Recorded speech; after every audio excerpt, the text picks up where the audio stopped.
नमस्कार, स्वागत है आपका न्यूज चक्र में। मैं अभिसार शर्मा। वो एक फिल्म है, उसका गाना है कि बस आज की रात है जिंदगी, कल हम कहां तुम कहां। फिल्म शान थी, गाना था यम्मा यम्मा। और यकीन मानिए ये गाना इस वक्त बिहार की राजनीतिक स्थिति के लिए पूरी तरह से माकूल साबित हो रहा है कि बस आज की रात है जिंदगी, कल हम कहां तुम कहां। और अगर इस वक्त आरजेडी नंबर 1 या नंबर 2 की पार्टी भी बनकर सामने उभरती है और अगर वो सरकार नहीं भी बनाती है, तब भी वो बिहार के सियासी मानचित्र में अपना जोरदार असर छोड़ जाएंगे। हम उसकी बात करेंगे और हम बतलाएंगे कि किस तरह से बिहार सियासत की मानो केंद्र बिंदु बनकर रह गए इस मामले में तेजस्वी यादव। उसकी हम बात करेंगे, मगर उससे पहले चर्चा हम करने वाले हैं हमारे समाज के दोहरे मापदंड के। इस चेहरे पर निगाह डालिए, यह है रिपब्लिक के संपादक अर्नब गोस्वामी। इस चेहरे का खौफ देखिए, इस चेहरे का डर देखिए। और मुद्दा यहां पर यह है कि इन्हें जिस क्वारंटीन सेंटर में रखा गया था, वहां से इन्हें तलोजा ले जाया गया। और मैंने वो क्लिप देखी थी ट्विटर पर, जहां अर्नब गोस्वामी लगातार चिल्ला रहे थे कि ये लोग मुझे ले जा रहे हैं, मुझे बचा लो, मुझे मेरे वकील से नहीं मिलने दे रहे हैं, तमाम चीजें इस तरह से। अब आप इस खबर पर गौर कीजिए। क्या आप जानते हैं कि इस शख्स को तलोजा जेल क्यों ले जाया जा रहा है? क्योंकि यह शख्स क्वारंटीन सेंटर में इस खबर के मुताबिक मोबाइल फोन का इस्तेमाल कर रहा था। मोबाइल फोन का इस्तेमाल। जो शख्स पुलिस द्वारा गिरफ्तार किया गया है, वो मोबाइल फोन का इस्तेमाल कर रहा था। यह आदमी रिहा हो जाए ना हो जाए, उससे मेरा कोई मतलब नहीं है, मगर थोड़ी देर के लिए कल्पना कीजिए दोस्तों, रिया चक्रवर्ती को करीब 1 महीने से ऊपर इन्होंने जेल में डलवा दिया था, मीडिया प्रेशर बनवा के, और उसके खिलाफ कोई सबूत सामने उभर कर नहीं आया। अगर रिया चक्रवर्ती ने गलती से फोन का इस्तेमाल जेल के अंदर कर लिया होता, तो इस शख्स में अपने स्टूडियो में बैठकर उद्धव ठाकरे से लेकर आदित्य ठाकरे से लेकर सोनिया गांधी से लेकर राहुल गांधी, सबके साथ इसने गाली गलौज कर दी होती। अब फिर से इस चेहरे को देखिए, फिर इस चेहरे का खौफ देखिए। और अब मैं आपको दिखलाना चाहता हूं रिया चक्रवर्ती का चेहरा।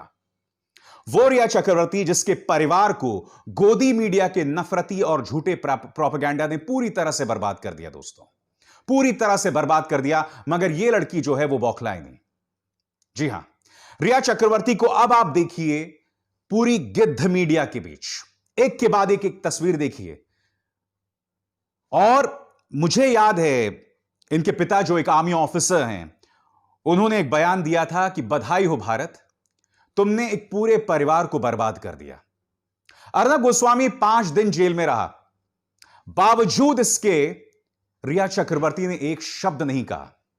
और रिया चक्रवर्ती की जगह अगर कंगना रणावत होती ना, वो शख्स जो कि अमेरिका के राष्ट्रपति, नवनिर्वाचित राष्ट्रपति जो बाइडेन तक पर वाहियात टिप्पणी करती हैं उनकी सेहत को लेकर कि आदमी ज्यादा दिन तक जिंदा नहीं रहेगा, तमाम चीजें। कल्पना कीजिए रिया चक्रवर्ती की जगह अगर कंगना होती और उन्हें नाराजगी होती अर्नब गोस्वामी से, तो अर्नब के जेल में जाने को लेकर कितनी खुशी जाहिर करती है, बताइए। मैं बार बार यह कह चुका हूं कि अर्नब गोस्वामी अगर जेल में है तो उसकी सिर्फ एक वजह है, और वो है सियासत। अगर महाराष्ट्र में शिवसेना और बीजेपी एक साथ होते, तो जिस नायक मामले को, नायक के सुसाइड मामले को फिर से खोला है महाराष्ट्र सरकार ने, वो कभी नहीं खुलता। क्योंकि जाहिर सी बात है, अगर शिवसेना बीजेपी के साथ होती, और चूंकि बीजेपी का पसंदीदा पत्रकार अर्नब गोस्वामी है, तो वो परिवार चिल्लाता रहता, गुहार लगाते रहता, उसका मामला फिर से नहीं खुलता। मैं मानता हूं कि अर्नब गोस्वामी के खिलाफ कार्रवाई राजनीति के से प्रेरित है, मगर शुक्र है राजनीति से प्रेरित ही सही, मगर कम से कम उस परिवार को इंसाफ की एक उम्मीद तो दिखाई दी। नायक परिवार को, जिनके बेटे ने आत्महत्या कर ली थी, जिनकी मां भी जिंदा नहीं थी, वो भी रहस्यमय हालात में उस वक्त उनकी मृत्यु हो गई थी। इस वक्त हम सब एक बहुत बड़ा तबका अर्नब गोस्वामी के मानवाधिकारों की बात कर रही, मगर उस परिवार के मानवाधिकारों की बात क्या, और उन तमाम लोगों के मानवाधिकार की बात क्या जिनके खिलाफ ये तमाम गोदी मीडिया चैनल्स बगैर प्रमाण के जिन्हें टारगेट करते थे। रिया चक्रवर्ती आपके सामने एक मिसाल है। रिया चक्रवर्ती को उन्होंने लगातार बार बार टारगेट किया, उसे जेल में डाल दिया। अब तक उस लड़की ने एक शब्द नहीं बोला है अर्नब गोस्वामी के खिलाफ। वो चुपचाप अपनी बात इंटरव्यूज के जरिए रखती रही। वो जेल गई, बाहर आ गई। उस परिवार के बारे में हम कुछ नहीं सुन रहे हैं। और जैसा कि उनके पिता ने कहा एक लिखित बयान में, हो सकता है कि हमने उसे बर्बाद ही कर दिया हो, हमारी मीडिया ने उसे पूरी तरह से बर्बाद कर दिया हो। मैंने कार्यक्रम की शुरुआत में आपसे कहा था, जो दोहरे मापदंड है हमारी मीडिया के, उसकी मैं बात करना चाहता हूं। इन दो चेहरों पर गौर कीजिए। सामाजिक कार्यकर्ता वरवर राव और स्टैन स्वामी दोनों ही एल्गार परिषद मामले में जेल में, एक की उम्र 79 साल यानी 79 इयर्स है और दूसरी की 83 साल। सबसे पहले मैं बात करना चाहूंगा स्टैन स्वामी की। स्टैन स्वामी उसी तलोजा जेल में जहां अर्नब गोस्वामी को ले जाया गया था। स्टैन स्वामी ने सिर्फ यह गुजारिश की अदालत से कि मेरे हाथ कांपते हैं, 83 साल के उम्र के हैं ये, हाथ कांपते हैं, मुझे एक स्ट्रॉ चाहिए। सिर्फ एक स्ट्रॉ की मांग की थी। और अदालत ने एनआईए से कहा 20 दिन का वक्त दिया, क्या इन्हें स्ट्रॉ दिया जाना चाहिए या नहीं दिया जाना चाहिए। और यह शख्स अपने आप को, यानी कि अर्नब गोस्वामी अपने आप को एक पीड़ित बता रहा है। वो 83 वर्ष का एक शख्स जो है, जो एक कवि हैं, सामाजिक कार्यकर्ता हैं, वो सिर्फ एक स्ट्रॉ की मांग कर रहे थे। मैं आपको बतलाना चाहता हूं अदालत में स्टैन स्वामी को लेकर एनआईए का क्या रवैया है। सुनिए। Swamy is one of the oldest accused to be arrested on charges under the unlawful activities prevention act, यानी कि जो धारा आतंकवादियों के खिलाफ लगाई जाती, वो एक 83 साल के शख्स के खिलाफ लगाई गई है, जिनके ताल्लुक सीपीआईएम यानी माओइस्ट से है, प्रतिबंधित सीपीआईएम माओइस्ट से है। Last month the court rejected his interim bell plea filed on medical grounds, यानी कि मेडिकल ग्राउंड्स पर उन्होंने अपना बेल फाइल किया था, उससे खारिज कर दिया। NIA had opposed the plea stating that Swamy, under the garb of the current situation on account of the global pandemic COVID, is trying to take undue benefit of the situation. यानी कि NIA ने कहा कि ये जो है हालात का फायदा उठाने का प्रयास कर रहा है ये शख्स कोविड के बहाने। वो शख्स जो सिर्फ ये गुहार लगा रहा है कि भाई मुझे एक स्ट्रॉ दे दो ताकि मैं पानी पी सकूं क्योंकि मेरे हाथ कांपते हैं। अब इस चेहरे पर गौर कीजिए, वरवर राव, ये भी बंद है, 79 साल इनकी उम्र है। जब इनके परिवार ने इनके साथ वीडियो कॉन्फ्रेंसिंग के जरिए बात की तो उनके परिवार के होश उड़ गए। जानते हैं क्यों? क्योंकि वरवर राव क्या बोल रहे थे, उनका मानसिक संतुलन पूरी तरह से बिगड़ चुका है जेल के अंदर। जब इनका परिवार सुप्रीम कोर्ट के पास गया तो सुप्रीम कोर्ट ने कहा नहीं, आप हाई कोर्ट जाइए, आप यहां क्यों आए हैं, आप हाई कोर्ट जाइए। दूसरी तरफ आपके सामने यह मामला देखिए। इस मामले में अर्नब गोस्वामी को डेफेमेशन मामले में, जहां उन्होंने सोनिया गांधी के खिलाफ अनाप शनाप बातें कही थी, जहां इन्होंने पालघर में जो साधुओं की लिंचिंग हुई थी उस मामले में उन्होंने अनाप शनाप बातें कही थी, उस मामले में राहत दी सुप्रीम कोर्ट ने। यहां पर यह नहीं कहा गया कि आप हाई कोर्ट जाइए। हालांकि अन्य मामलों में कहा सुप्रीम कोर्ट ने, टीआरपी मामले में और तमाम चीजों में। मैं एक बात स्पष्ट कर दूं, अर्नब गोस्वामी की पूरी सुरक्षा तय होनी चाहिए, जेल के अंदर या जेल के बाहर।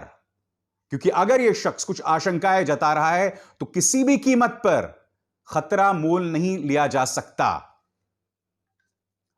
मैं बार बार कह रहा हूं, अर्नब गोस्वामी के खिलाफ मामला राजनीति से प्रेरित है, मगर नायक परिवार, अन्वय नायक के सुसाइड को भी हम इग्नोर नहीं कर सकते। उस शख्स ने तो बाकायदा अपने लेटर में अर्नब गोस्वामी का नाम लिखा था। रिया चक्रवर्ती को तुमने सूली पे चढ़ा दिया बगैर किसी प्रमाण के। खैर, अब मैं बात करना चाहूंगा बिहार की सियासत की। मैं बार बार कह रहा हूं दोस्तों कि बेशक आरजेडी या महागठबंधन ये चुनाव हार जाए, मगर तेजस्वी यादव यकीनन इस चुनाव के मैन ऑफ द मैच हुए हैं। 2 महीने पहले तक हम इस बात की कल्पना भी नहीं कर सकते थे कि तेजस्वी यादव या महागठबंधन किसी तरह का कोई असर डालेगा। आज कई एग्जिट पोल्स उन्हें सबसे बड़े मोर्चे के तौर पर बतला रहे हैं।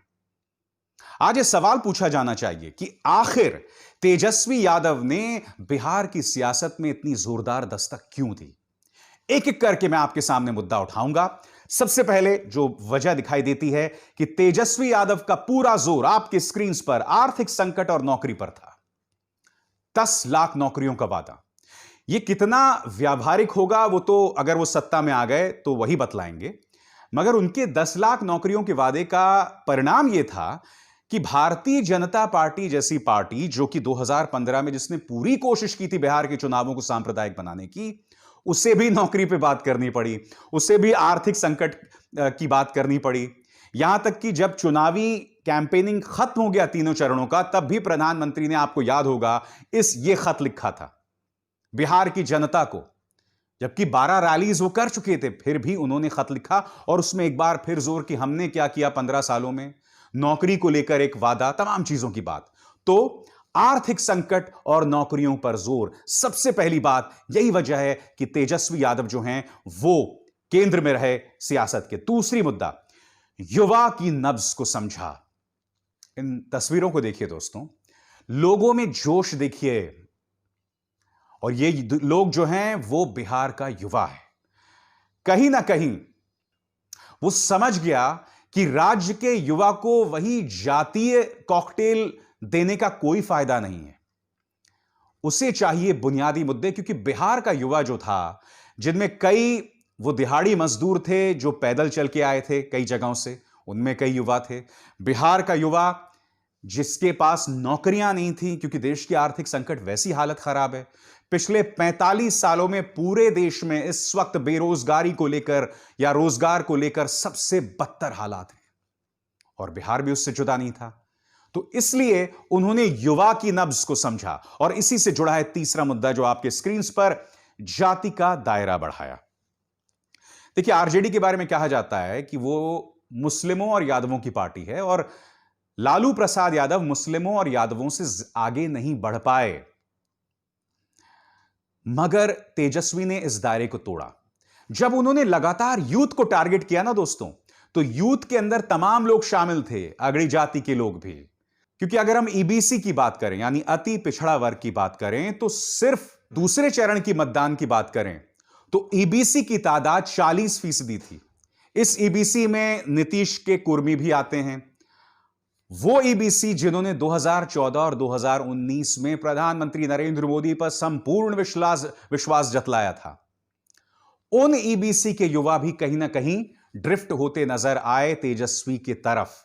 तो युवा जाति का दायरा उन्होंने लगातार बढ़ाया। अब चौथी, चुनाव प्रचार में ऊर्जा। देखिए, जैसे ही तेजस्वी उतरते थे हेलीकॉप्टर से, दौड़ते हुए वो जाते थे मंच की तरफ से और दौड़ते हुए वापस जाते थे, और जिस तरह से उनका संवाद होता था वो अप्रत्याशित था। लालू यादव का संवाद जो है ना, उसमें तंज भी होता था, हास्य भी होता था। तेजस्वी यादव का हाव भाव एक बिहारी रॉकस्टार की तरह था, और उसका असर भी दिखाई दिया।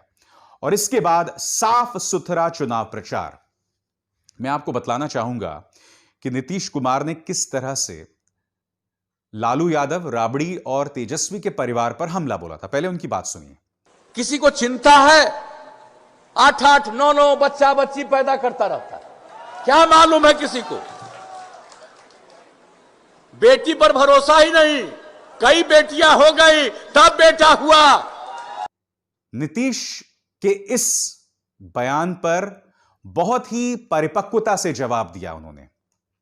क्या कहा था याद है आपको तेजस्वी ने, कि नीतीश जी जो भी कहें सर आंखों पर हैं, मगर कहीं ना कहीं इस बयान के जरिए उन्होंने प्रधानमंत्री पर हमला बोल दिया है, क्योंकि प्रधानमंत्री के भी 6 भाई बहन थे।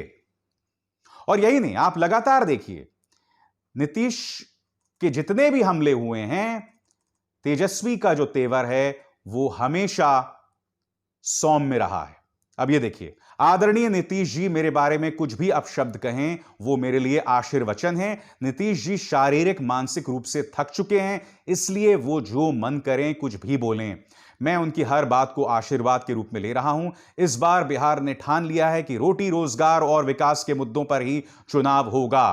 तो ये है आपके सामने तेजस्वी के तेवर। तेजस्वी जिन्होंने कभी भी किसी भी लक्ष्मण रेखा को पार नहीं किया, और यही वजह है कि उन्होंने बिहार का जो वोटर है उसके दिल में घर बनाया। वो एक डार्क हॉर्स थे, उनसे किसी तरह की कोई उम्मीद नहीं थी, मगर आज एक एग्जिट पोल्स ये कह रहे हैं कि वो सरकार भी बना सकते हैं। टुडेज चाणक्य कह रहा है कि उन्हें 180 सीटें मिल सकती हैं। एक्सिस पोल कह रहा है कि उन्हें 130 से 161 सीटें मिल सकती हैं। कुछ पिछलग्गू पोलस्टर्स हैं जो उछलते कूदते हैं, वो तक उन्हें कम से कम 130 सीटें दे रहे हैं। तो कुछ बदल गया है बिहार में, और मुझे लगता है कि जैसे मैंने कहा ना कि बस आज की रात है जिंदगी, कल हम कहां तुम कहां। आपके साथ मैं मिलूंगा बिहार की काउंटिंग के दौरान और हम देखेंगे क्या होगा। मगर बिहार के चुनाव जो हैं इस शख्स ने बहुत दिलचस्प बना दिए हैं। इस शो में बस इतना ही। अभिसार शर्मा को दीजिए इजाजत।